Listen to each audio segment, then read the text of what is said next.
C'est bon?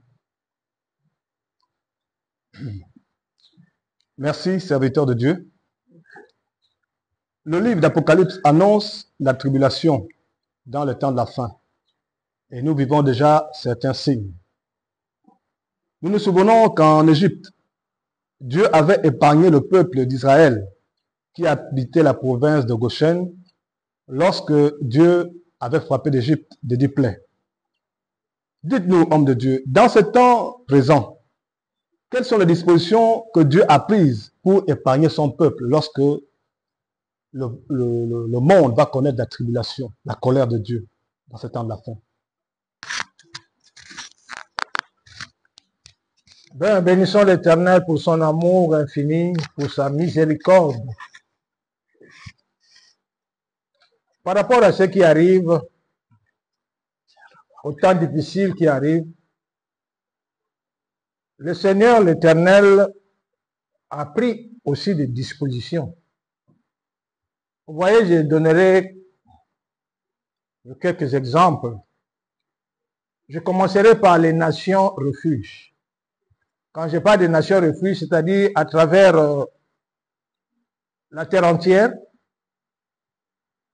à travers les 5 continents, le Seigneur a choisi les nations qui sont au nombre de 16.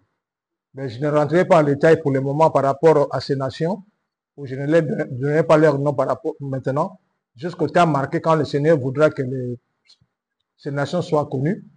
Et il y a des autres endroits que le Seigneur a préparés, qu'on appelle les lieux de refuge. Ces nations sont en train d'être préparées et équipées selon la volonté de Dieu pour les temps de la fin. Quand le temps difficile viendra, tous ceux qui vont se réfugier dans ces lieux de refuge et dans ces nations, ces 16 nations, vont subir moins la pression du temps de l'époque.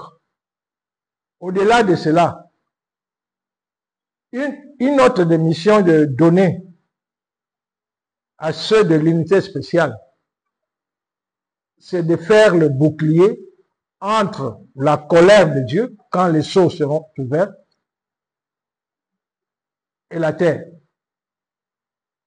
Ceux des membres de l'unité spéciale sont, en fait, Dieu est en train de les équiper quand il dit, au-delà de que nous sommes le prolongement de son amour, de son pouvoir, de sa puissance, de son autorité, de son amour, c'est à cause de cela que nous allons nous tenir en intercession, en intercesseur, entre la colère de Dieu et la terre, pour atténuer ce que Dieu devait faire s'il n'y avait pas la présence des membres de l'unité spéciale. Au-delà de nations refuge, il y a des personnes que Dieu prépare comme étant intercesseurs. Vous voyez comment Abraham s'est tenu quand l'Éternel s'est présenté chez Abraham et qu'à la fin a dit, est-ce que je cacherai à mon ami ce que j'allais faire? Il a dit ce qu'il devait aller faire au Sodome et Gomorrhe. Abraham étant en courant, il s'est tenu en intercesseur par rapport à Sodome et Gomorrhe en pensant à son frère l'autre. Et nous voyons à la fin, bien qu'il y ait eu la destruction, mais quand même il y a des vies qui ont été épargnées. De la même façon que c'est dans ce temps de la fin, le Seigneur a préparé 16 nations à travers les 5 continents et d'autres lieux qu'on appelle lieux de refuge, qui fera de manière que ceux qui vont se trouver subiront moins la colère de Dieu. Vous voyez, dans tout ce, quand vous lisez Apocalypse, est-ce que vous lisez le nom de Lucifer, Satan, le diable quelque part, que c'est lui qui a causé tel trouble, c'est lui qui a causé tel dégât? Non, c'est la colère de Dieu. Merci pour ces explications, serviteurs de Dieu. Mais dans ce temps de la fin, beaucoup de personnes considèrent Lucifer comme le Dieu, bien sûr Dieu avec petit d, de ce siècle, à tort ou à raison. Mais quelle est réellement l'étendue de son pouvoir, l'étendue de sa puissance, la puissance de pouvoir de Lucifer? La réalité, bien aimé, concernant Lucifer, que ce soit dans son étiquette de Satan ou le diable ou la bête, peu importe,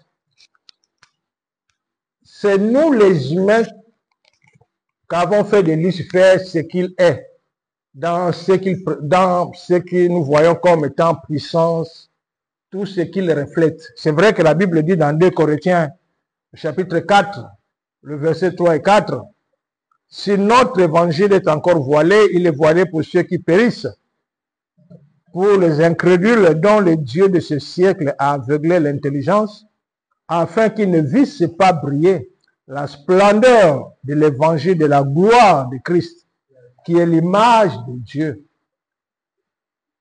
Réalisons et comprenons que Lucifer n'est pas différent des autres anges déchus. Ce qui marque la différence, c'est sa malignité, sa haute technologie de séduction, de mensonge, qui a fait de lui ce qu'il est aujourd'hui. C'est l'homme, c'est nous qui donnons à Lucifer la plus grande ressource ou l'énergie de ce qu'il a comme puissance. Vous voyez, je prends l'exemple terre à terre que nous connaissons. Prenons l'exemple de ces nations que nous appelons de grandes puissances. Ces nations qui sont des milliers de fois avancées que nous. Si nous réfléchissons, le gros de leur matière première, le gros de leur source d'énergie, ils les prennent où? Ce n'est pas en Afrique, ce n'est pas dans les pays appelés les pays pauvres. En Afrique. Bien sûr. Alors, laissez-moi vous poser la question. Nous sommes au Gabon, prenons l'exemple de chez nous. Si nous comparons notre capitale, Libreville, à Washington, comment vous trouvez un nombre de points? C'est incomparable. Si nous comparons maintenant notre nation, le Gabon, avec la Chine, du point de vue technologie, développement, comment vous trouvez? Nous sommes très en retard. On ne peut... Est-ce que nous ne sommes pas tous sur la même planète? Si. La même planète. Maintenant, si tu pars plus loin, tu vas réaliser que ceux qui se disent grande puissance puisent les matières, les ressources qui leur donnent cette puissance d'être ce qu'ils sont, vient de chez nous, de nos pays dits qualifiés de pauvres, qualifiés de sous-développés. C'est nous qui contribuons à ce que ces nations deviennent fortes, riches, positionnées au niveau où ils sont en groupe. C'est la même chose que les hommes contribuent à ce que Lucifer est aujourd'hui. Lucifer n'a pas une parole créatrice. C'est-à-dire, Lucifer, quel que soit le titre, il peut être devant toi tant que monsieur Lucifer, ou Satan, ou le diable, ou la bête, et qu'il libère les paroles de malédiction devant toi, face à face. Cela sera nul et sans effet. C'est comme jeter de l'eau, comme on dit, sur le plume de canard.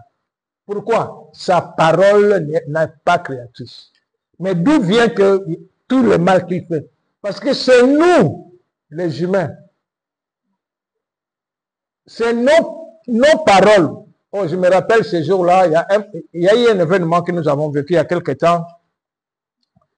Monsieur Lucifer est venu dans l'estuaire, ici chez nous, au Gabon, dans l'estuaire, faire ce qu'il avait à faire. Je ne sais pas c'était quoi. Après avoir fini faire ce qu'il avait à faire, il est arrivé chez nous ici, à l'armée de plus que vainqueurs Israël, en Boé. Il me trouve. Après avoir fait le tour, regardez, je ne sais pas qu'est-ce qu'il cherchait. Il me regarde. Il dit ça là. Je te souhaite une horrible journée. Quand je le regarde, je lui ai seulement répondu, malédiction sans cause n'a pas de fin.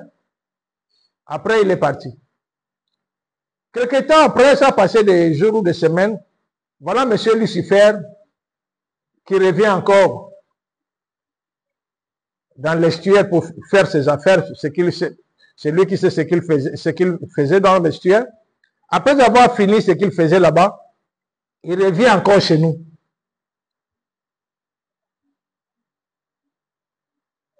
Quand il est arrivé, j'ai dit, oh, la dernière fois, M. Lucifer, tu m'as souhaité une journée selon toi. J'ai dit, aujourd'hui, c'est moi qui te souhaite.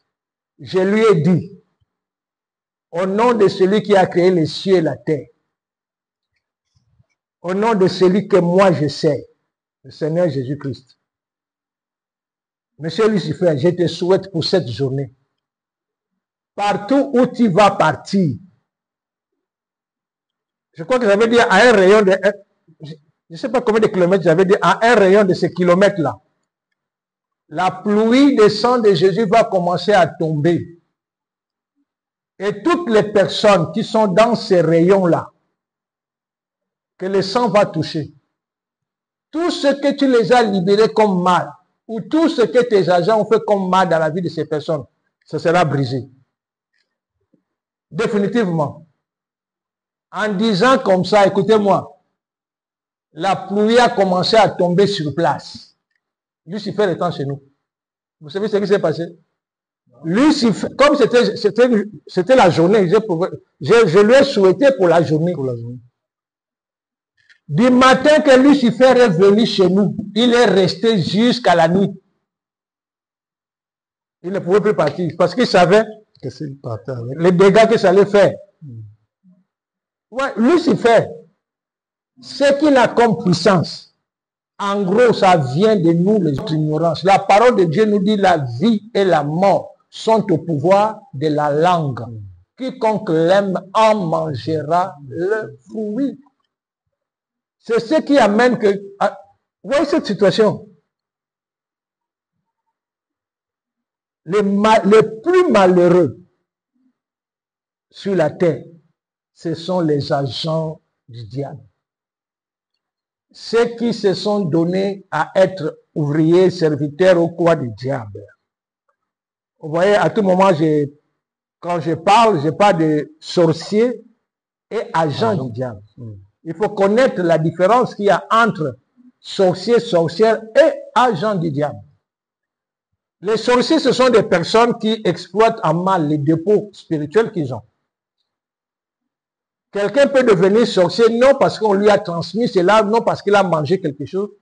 Tout simplement que la personne, son dépôt spirituel s'est ouvert, mais maintenant il exploite, il utilise en mal. C'est là où la sorcellerie arrive. Tandis qu'un agent du diable, c'est quelqu'un qui n'est pas sorcier au départ, mais une personne normale qui a pris la décision de faire une demande d'emploi chez M. Lucifer, Satan ou le diable. Moi, tel que quoi, je veux te servir, je veux être... Quand cela est agréé, la personne devient agent du diable. À partir de là, Lucifer lui donne les démons, tout ce qu'il peut lui donner pour opérer avec. Ce sont les humains qui sont la base, comme l'Afrique et les autres pays soi-disant pauvres, qui détiennent des richesses sous-sol, qui fournissent le nécessaire aux pays soi-disant développés. Ce sont les humains qui ont fait de Lucifer, en gros, ce qu'il est. Laissez-moi vous raconter notre histoire concernant une dame. Nous, on ne la connaissait pas. On avait fait une opération. Après cette opération, nous avons vu une dame arriver chez nous. Il était dans les airs. Il est venu accompagné de Lucifer. Ils étaient dans les airs. On s'est regardé, mais qui est cette femme? Bon. Après qu'ils sont partis, l'envoyé du Seigneur nous donne le nom de la femme. Il dit c'est Zara Hadid. Zara Hadid. Zara Hadid, c'était bon, non, c'est au fait une adoratrice de Lucifer. Je suis parti à Google. Je vois Zara Hadid, une grande architecte de son temps, avec de grandes renommées dans son domaine. Je dis, mais qu'est-ce qui s'est passé? Après, j'ai demandé, mais qu'est-ce qui s'est passé? Parce que j'ai vu que là, elle était morte. Maintenant, on nous dit la réalité sur Zara Hadid. Et elle dit, c'est une dame calée dans l'architecture. Dieu l'a dotée de l'intelligence de l'architecture. Mais elle a commencé à servir Lucifer jusqu'à ce que c'est elle-même qui a donné sa vie en sacrifice comme offrande à Lucifer, afin de devenir une déesse auprès de Lucifer. Et dans le monde spirituel à l'époque, quand on l'a découvert, on l'a connue, elle avait de l'autorité et du respect, et des démons et des agents du diable. Respectez cette femme.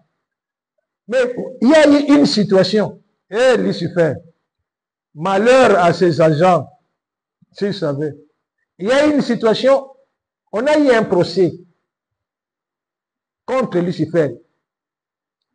Le procès a été provoqué par lui. Bon, je ne rentre pas dans les détails. On s'est retrouvé devant les justes juges, devant le tribunal de Dieu. Après le procès, le verdict tombe. Lucifer a été condamné que pendant 40 jours, tous ses agents, tous ceux qui sont avec lui vont lui manquer de respect. Pendant 40 jours, il va perdre son autorité. Quand nous sommes sortis de la salle de jugement, arrivé à notre cour, Zara Hadid était là. Parce que quand Lucifer est venu, il était accompagné de Zara Hadid.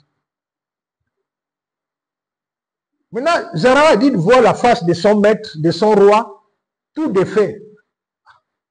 Elle cherchait à comprendre, mais qu'est-ce qui s'est passé?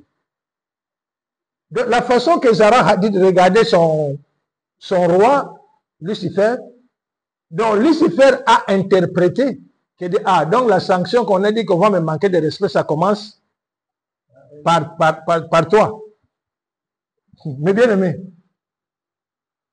les jours-là, nous avons vu comment Lucifer a dépouillé Zara Hadid. Au fait, elle a enlevé, c'était comme des manteaux, tout ce qu'il avait donné comme puissance, comme, hein, c'était comme des manteaux. Lucifer a tout enlevé et a poussé Zara Hadid sur notre cour. Elle est restée là. Elle a commencé à pleurer. Elle est restée là, chez nous. Bon, les instructions ont été données par rapport à elle. On a amené un peu le parquet quelque part pour... Lucifer est puissant par rapport à ce que les hommes lui ont fait de ce qu'il est aujourd'hui. Attendons seulement voir quand l'unité spéciale sera opérationnelle publiquement, ce qui va se passer plus par rapport à lui et les autres.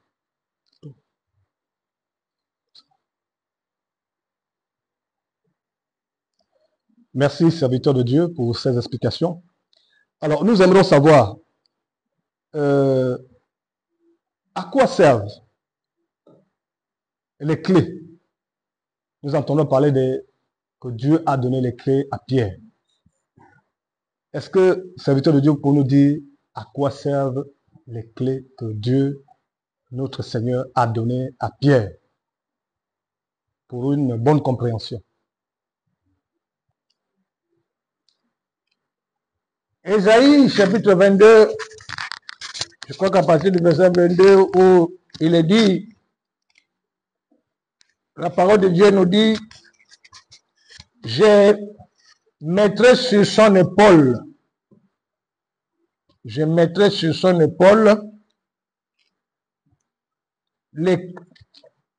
vais lire la parole, que c'est à partir du chapitre 22,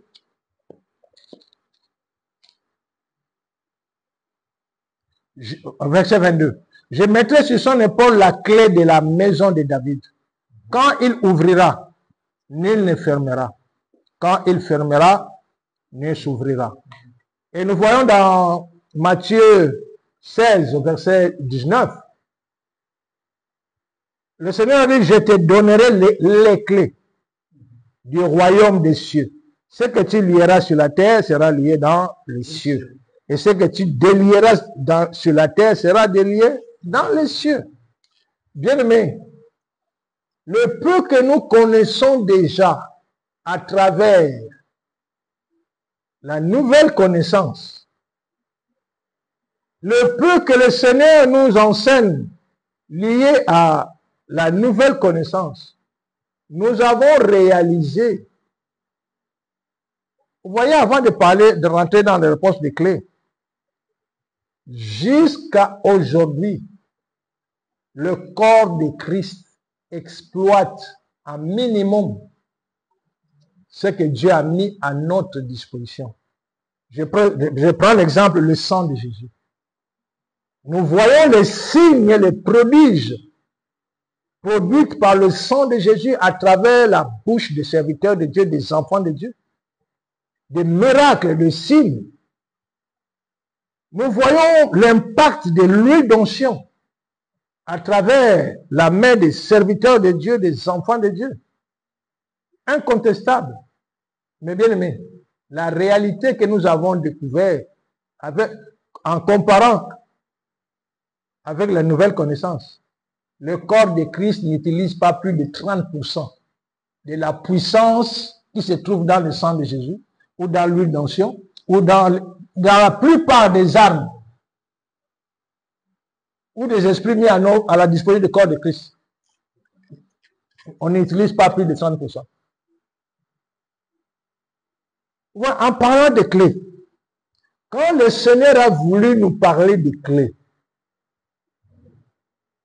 réalisons qu'il y a 5 clés.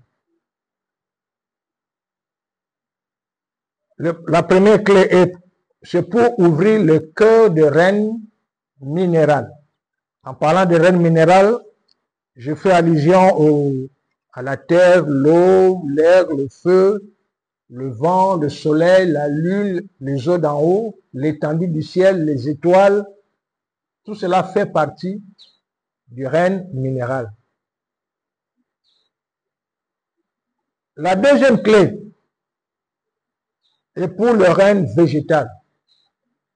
Le cœur du règne végétal. Quand je dis le cœur, c'est dans le sens où c'est pour préciser que celui qui a la clé du règne a l'entier pouvoir et autorité sur tous les éléments qui constituent ce règne. La deuxième clé touche ce que nous connaissons, les arbres, les plantes, la végétation, de toutes sortes de ce que nous voyons lié dans ce monde végétal. La troisième clé touche le règne animal. Je vais rentrer un peu en détail tout à l'heure. Le règne animal, c'est ce que nous voyons leur composition, c'est-à-dire il y a les félins, les poissons, il y a les reptiles, les oiseaux, il y a les herbivores, il y a les insectes. Tout cela forme le règne animal. Et la quatrième clé est pour avoir autorité dans le cœur du règne humain. Je vais entrer un peu en profondeur tout à l'heure. Et la cinquième clé, c'est celui qui a cette cinquième clé, c'est pour avoir le cœur, l'autorité sur le monde des esprits. Alors, je vais donner quelques détails pour pouvoir bien expliquer et faire comprendre. C'est vrai que je ne vais pas aller vraiment en profondeur. Avec le temps, quand les gens vont commencer à comprendre, réalisons que la clé de chaque règne donne la vue générale sur ces règnes. Et le Seigneur nous a dit, les clés doivent être utilisées avec beaucoup de sagesse, afin de faire des différents règnes des compagnons d'œuvre, des alliés, des amis, et recevoir leur service avec joie. Là, il nous avait expliqué, vous voyez, il y a des gens qui connaissent les lois spirituelles concernant le règne. Ceux qui font les incantations, la sorcellerie ou autres pratiques, en soumettant soit la terre, soit le vent, soit l'eau, par les incantations. Par rapport à eux, ils exploitent les esprits pour ordonner. Tandis que nous, le Seigneur dit, bien que je vous donne autorité, vous avez autorité. Réalisez que les règnes végétal, minéral, animal, nous considèrent, nous les humains, comme étant de Dieu. Il dit, mais vous devez vous comporter en ami, à tel point que chaque service que vous aurez d'eux soit un service du cœur. Vous voyez la différence? Si tu te tiens devant, tu as un chef qui est autoritaire, qui fait ceci, fait cela, fait cela. Ou quand il exécute par peur, cela est différent. Quand tu commences à rendre service à ton chef par amour, il est tellement bienveillant à tel point que même si ton chef a oublié quelque chose, tu seras pressé de pouvoir en prendre soin. Contrairement à celui qui est comme, qui ordonne, qui fait ceci, s'il est dans les difficultés, tu connais, mais tu fais, ah, c'est pas mon problème. Ouais, voilà, le Seigneur nous avait de faire de ces reines des amis. La personne qui possède la première clé, la quatrième clé, la cinquième clé, le Seigneur nous montre que cette personne a pour champ d'action, il a le pouvoir d'opérer sur la terre où nous sommes, sur notre système solaire, du soleil avec tous ses 8 ou 9 planètes, et au-delà de notre système solaire. Ce que nous devons réaliser par rapport aux clés, ce que le Seigneur nous a parlé, les fautes ou les erreurs commises par une personne qui a les clés peuvent l'amener à perdre l'étendue de son champ d'action. La meilleure manière d'éviter les erreurs, quand tu as la grâce d'avoir une ou des clés, est de toujours chercher à connaître la volonté parfaite de Dieu dans chaque opération et toute décision à prendre. Et de là, on a eu un autre temps avec un envoyé du Seigneur qui nous donnait maintenant certains détails concernant le clé. Il a dit, depuis la création, en partant d'Adam, l'Éternel Yahweh a donné les clés des 3 premiers règnes à 16 personnes. Depuis la création. En partant d'Adam, il nous a seulement donné 2 noms. Il a parlé d'Adam et de Moïse. Il ne nous a pas donné les noms de 14 autres, mais à 16. Et puis il a ajouté, dans notre époque actuelle, il y a une personne parmi les membres des unités spéciales à qui Dieu a fait honneur d'être la 17e personne à qui les clés, non seulement des 3 premières reines, sont remises. Cette personne est la première personne depuis la création à qui Dieu a remis la 4e clé qui touche le cœur des humains, des reines humains, et la 5e clé qui touche le cœur du monde spirituel. Quel est l'impact de ces clés? La clé des reines humains donne une vue d'ensemble à tous les êtres. Celui qui a cette clé a la vue, a la possibilité de connaître ce qui est l'homme, de connaître le plus profond de chaque être humain. Celui qui a la 4e clé a le pouvoir d'influencer un homme ou des hommes. Il a le pouvoir de mettre ses pensées dans la pensée d'une autre personne. Donc il peut faire faire aux hommes ce qu'il veut. À ajouter le respect, bien qu'ayant l'autorité donnée par le 4e clé, Vous voyez, cette autorité est liée avec le don. Quel don? Du monde des esprits. Parce que celui qui a le don du monde des esprits a le pouvoir de mettre ses pensées dans le cœur ou dans les pensées des autres. Et dit, bien qu'ayant cette autorité, celui qui a la quatrième clé doit respecter le libre arbitre de personne, sauf dans certains cas où il peut aller au-delà. Exemple pratique. Ayant l'autorité, ayant le pouvoir de connaître l'homme dans son entièreté, dans son cœur, dans ses pensées, dans ses sentiments, je me trouve devant une personne qui veut se faire du mal. Et connaissant le cœur de l'homme, les pensées de l'homme, je réalise que cette personne, son intention ne vient pas du plus profond de lui, mais il est où la personne est conditionnée par d'autres forces. C'est-à-dire, il peut arriver que soit quelqu'un fait les incantations, hein, pour le pousser à se comporter tel qu'il est en train de le faire, soit quelqu'un, ou bien un esprit ou une forme de pensée de suicide a touché la personne, l'a investi, et commence à mettre dans ses pensées que la personne se suicide. Là, je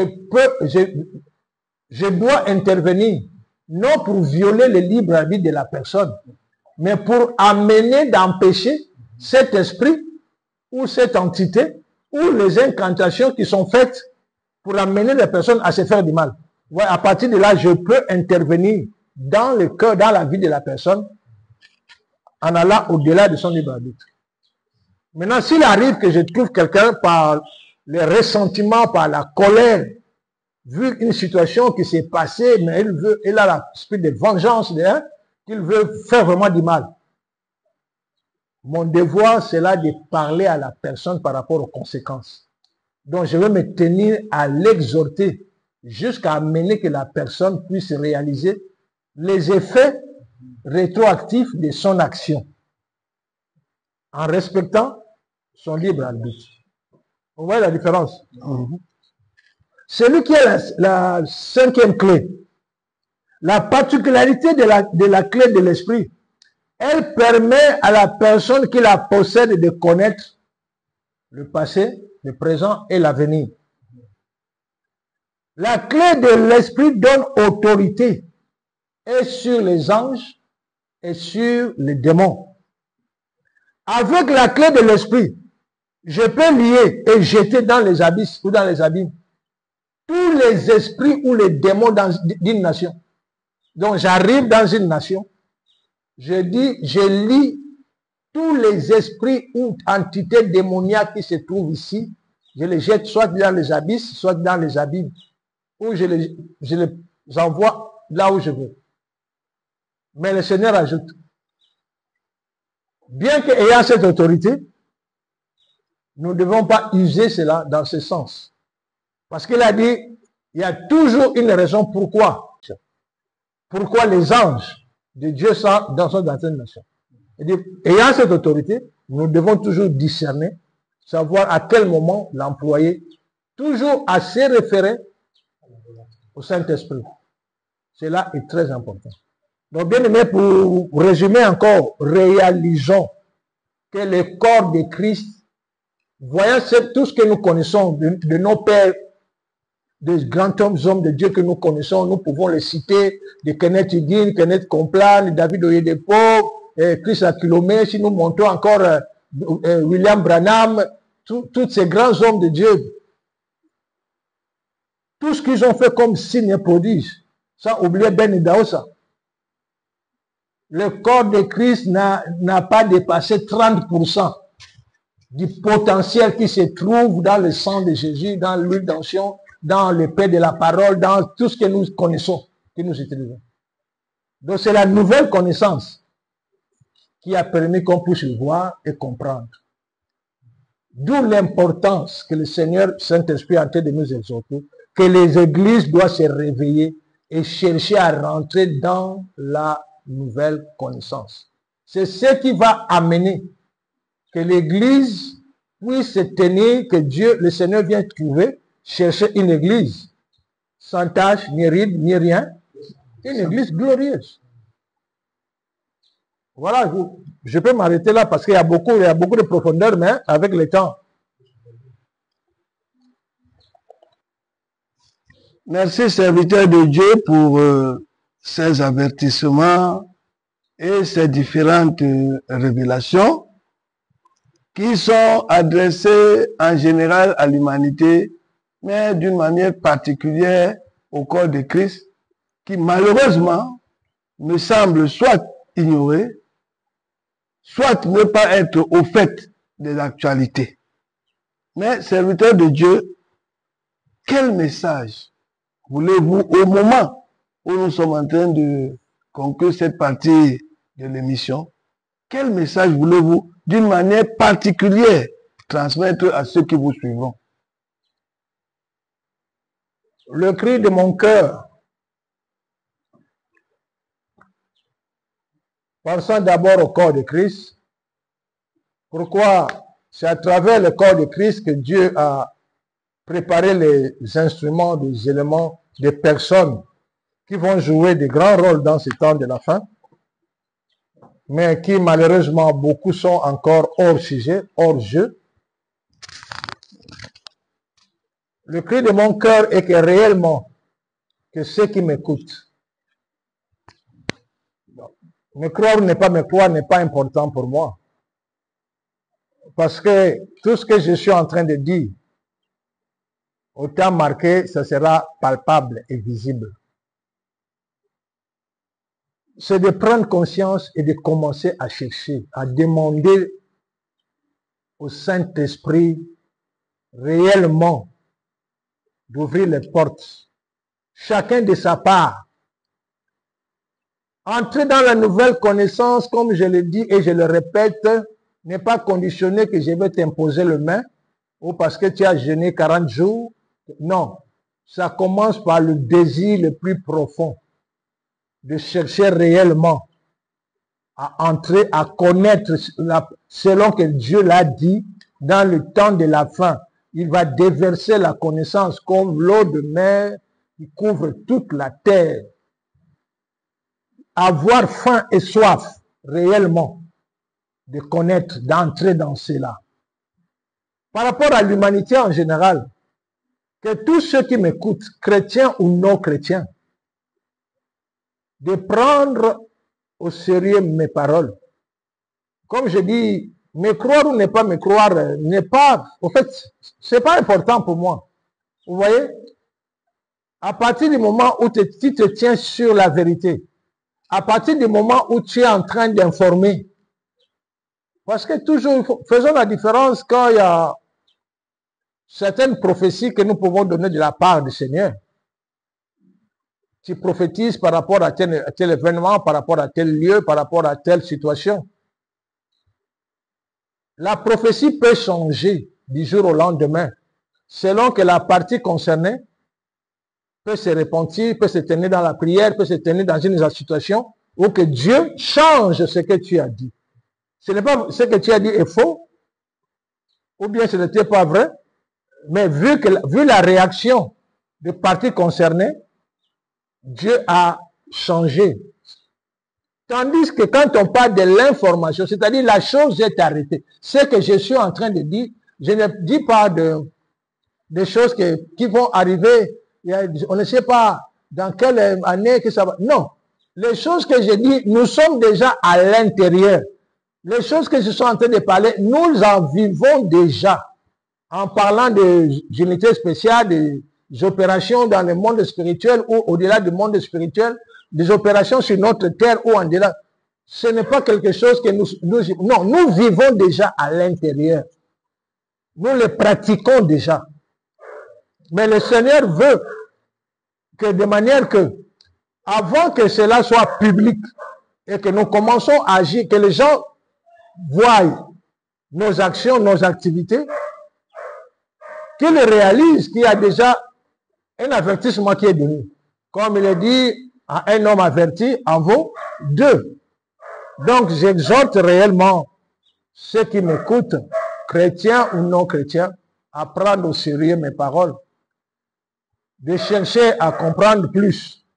Pour ceux qui ne sont pas abonnés ou qui ne, c'est la première fois que nous suivez, je vous exhorte à vous abonner à notre chaîne, c'est CRR Israël, séparé Israël en minuscule, où il y a déjà d'autres messages qui sont donnés, il y a déjà d'autres avertissements qui sont donnés, et il y en aura d'autres en avenir. Et en cela aussi, comme je suis en train de dire, il y a des points où je ne peux pas vraiment, pour le moment, rentrer en profondeur. Mais dans le cas où je parle et que tu réalises ce que je parle, te concerne, ou bien tu vis déjà telle ou telle situation et que tu veux connaître plus, et dans ce cas, dans les commentaires, tu peux m'envoyer ton contact ou bien me contacter pour amener, s'il faut, t'amener, te donner encore plus d'explications ou te donner encore plus de détails dans ce que nous sommes en train de dire. Mais réalisons une chose, que réellement, le temps de la manifestation de ce que nous sommes en train de dire est déjà là. Réalisons une chose, qu'on le veuille ou non, qu'on le croit ou non, d'ici peu, ce que nous disons deviendra une réalité. Donc, bien-aimés, je vous encourage réellement à prendre au sérieux cela. Que le Seigneur vous bénisse. Amen.